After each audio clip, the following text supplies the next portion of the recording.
Okay, hello everyone. Please look at the EMT screen. EMT, this location is very bad location to install. But if you are having this clamp it is very easy to install with this clamp here for EMT's clamp. If you are having the job, your projects has the beams like this, you can use this clamp. You can use this clamp for your installations.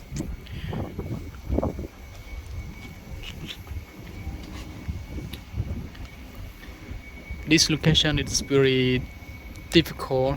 It is an inconvenience location to install the electrical EMT's conduits. So we use this clamp to connect with this frame.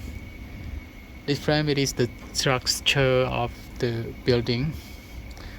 So we don't have any place available for the power cable,